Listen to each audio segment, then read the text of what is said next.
Hai Sobat Unut, perkenalkan saya Eka dari Humas Unut.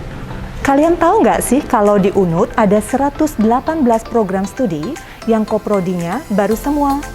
Mau tahu informasi selengkapnya? Yuk kita tanyakan.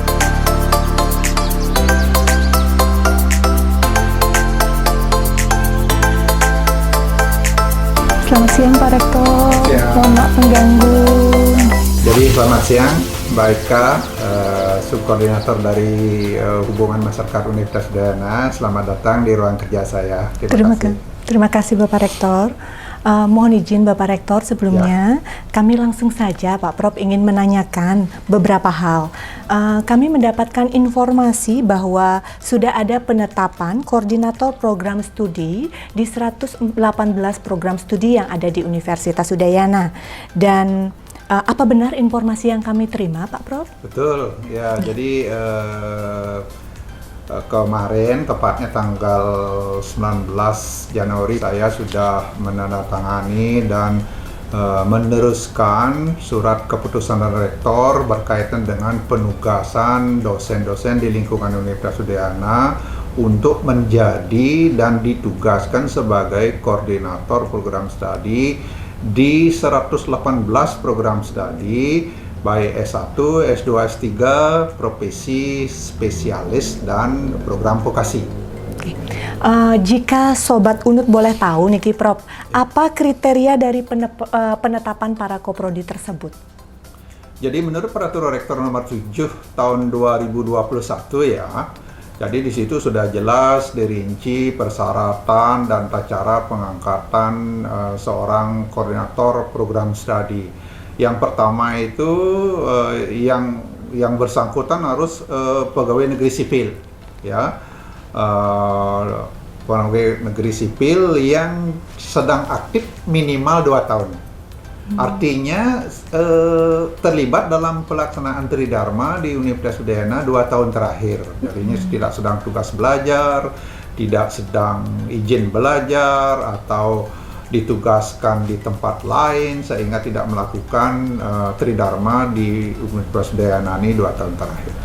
Dari kriteria tersebut, nantinya pastinya ada target yang Bapak Rektor inginkan dari para koprodi yang baru tersebut, yang tentunya berkaitan dengan indikator kinerja utama dari perguruan tinggi, khususnya Universitas Udayana.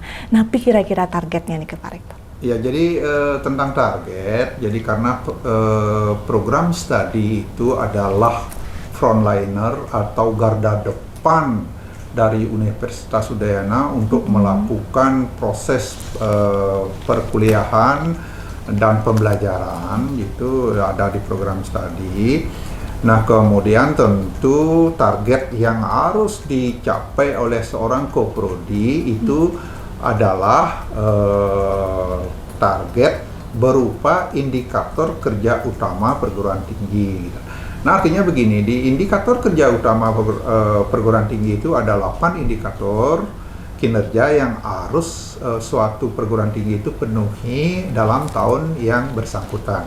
Nah, indikator kerja utama perguruan tinggi itu merupakan kontrak kinerja antara seorang rektor perguruan tinggi dengan 2 kementerian. Yang pertama, Kementerian Pendidikan Kebudayaan Ristek Dikti, berkaitan dengan pelaksanaan akademik. Nah, kemudian yang kedua itu adalah kontrak kinerja rektor dengan Kementerian Keuangan berkaitan dengan tata kelola keuangan dan tata kelola aset universitas itu.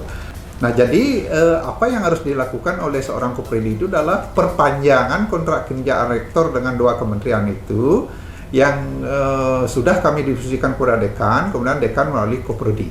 Jadi jelaslah di situ linearitasnya yang harus dipenuhi. Jadi tidak ada yang lain. Jadi penuhi indikator kerja utama itu aja sudah terpenuhi, itu sudah luar biasa. Kami anggap seorang koprodi itu sudah melakukan tugasnya dengan baik. Nah, Sobat Unut pastinya pengen tahu, kira-kira dukungan dari pihak universitas, utamanya Bapak Rektor selaku pimpinan dari perguruan tinggi terhadap para koprodi. Terhadap para koprodi, betul. Ya, supaya teman-teman para koprodi itu nyaman melakukan tugas dan pokok dan fungsi mereka masing-masing. Tentu yang pertama yang bertanggung jawab itu adalah atasan langsung mereka, dalam hal ini adalah para dekan dan direktur pasca sarjana. Nah kemudian tentu dukungan itu akan sebagian besar didapatkan dari para dekan dan direktur pasca sarjana sebagai atasan langsung mereka. Nah kemudian manakala dukungan diperlukan oleh para dekan dan direktur pasca sarjana itu dari rektorat, tentu kami akan menindaklanjutinya. Artinya itu sangat memungkinkan kami memberikan dukungan berupa sumber daya, ya, sumber daya baik melalui dekan maupun kami lihat secara langsung kepada para koprodi itu. Nah dukungan itu tentu berupa sumber daya, baik berupa sumber daya manusianya, SDM-nya manakala mengalami kesulitan-kesulitan di lapangan untuk melakukan tugas pokok dan fungsinya mereka itu. Nah kemudian dukungan yang lain tentu sumber daya finansial, ya, walaupun sebetulnya secara reguler sesuai dengan mekanisme perencanaan tata kelola keuangan suatu badan layanan umum seperti Universitas Udayana ini, setiap program itu memang selalu melalui penganggaran yang sangat melalui perencanaan. Walaupun demikian, biasanya kejadiannya kan tidak bisa kita duga gitu ya. Tiba-tiba teman-teman koprodi memerlukan SDM sesuai dengan yang dibutuhkan dalam waktu singkat. Kami akan akomodir dukungan-dukungan kami itu. Nah, begitu juga dalam sumber daya finansial misalnya. Jadi kalau memang tidak ada di perencanaan yang nampak di prodi itu melalui dekan yang bersangkutan, tentu kami tidak bisa menutup mata. Kami akan fasilitasi sepanjang itu memungkinkan. Dan di lain sumber daya manusia dan sumber daya finansial itu sarana prasarana misalnya, ya. Karena prasarana yang diperlukan biasanya kalau memang tidak direncanakan, kami lihat-lihat, kita akan tidak segan-segan memberikan dukungan sarana prasarana. Jadi klop lah. Sumber daya manusia, sumber daya finansial, sarana prasarana yang diperlukan tidak ada masalah. Jadi kita sudah bertekad bulat ini untuk memajukan Universitas Udayana, apapun yang bisa kita lakukan, kita akan lakukan. Gitu Mbak Eka. Kemudian niki Pak Rektor, untuk mencapai target kan tentunya harus ada sinergi niki antara koprodi dengan pimpinan fakultas. Nah, mengingat prodi adalah ujung tombak dari penyelenggaraan Tridharma perguruan tinggi. Nah, apakah nantinya ada rencana mungkin dari Bapak Rektor untuk melaksanakan evaluasi terhadap kinerja para koprodi ini?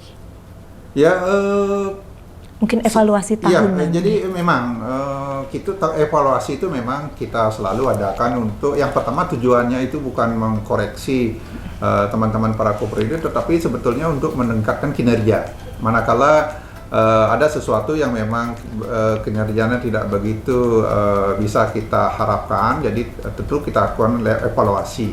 Jadi evaluasi ini tujuannya sekali lagi adalah untuk meningkatkan kinerja pada periode berikutnya. Jadi saya kira tugas pokok dan fungsi seorang dekan direktur pasca itu mengevaluasi koprodi itu suatu hal yang normal.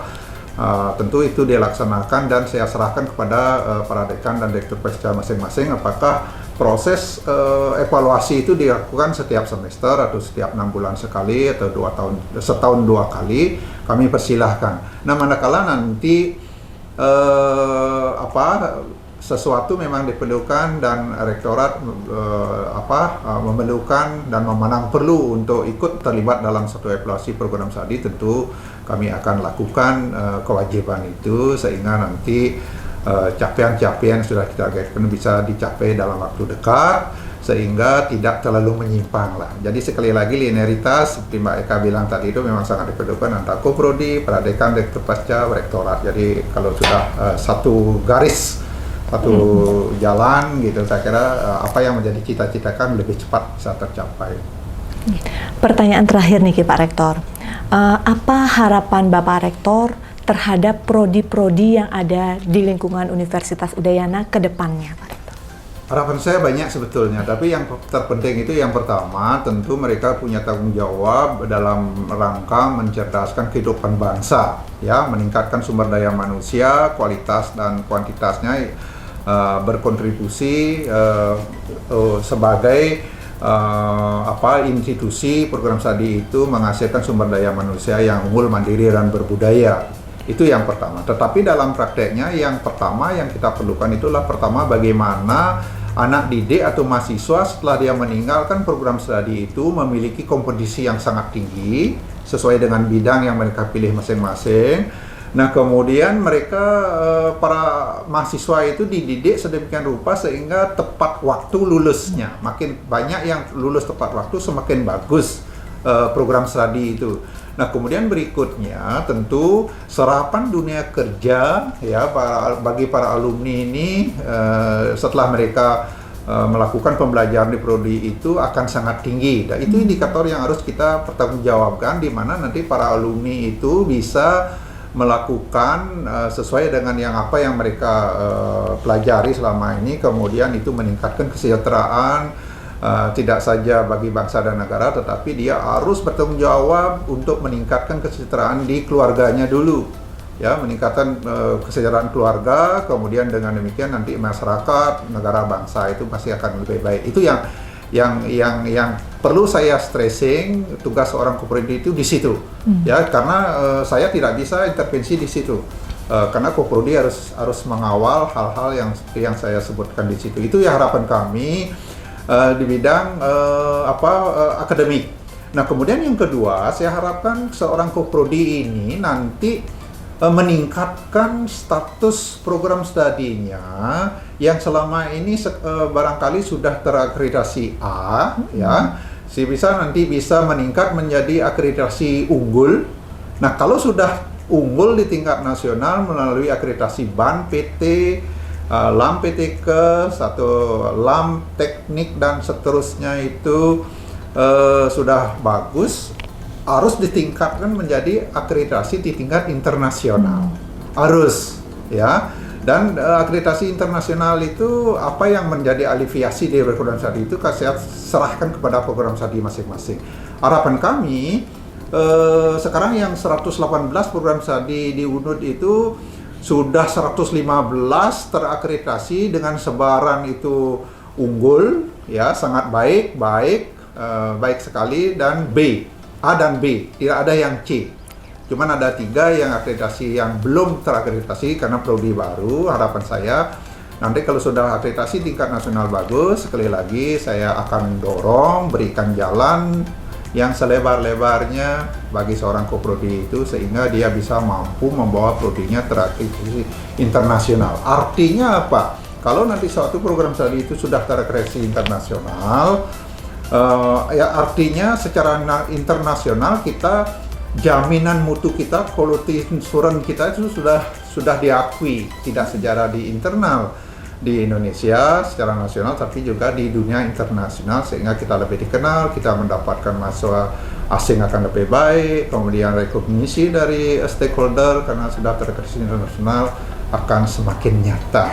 Baik, Pak Rektor, terima kasih Niki atas berkenan waktunya untuk menjawab pertanyaan-pertanyaan kami tadinya yang tentunya akan memberikan informasi bagi Sobat UNUD yang mengikuti acara ini. Baiklah, Sobat UNUD, sampai jumpa di lain kesempatan. Bye!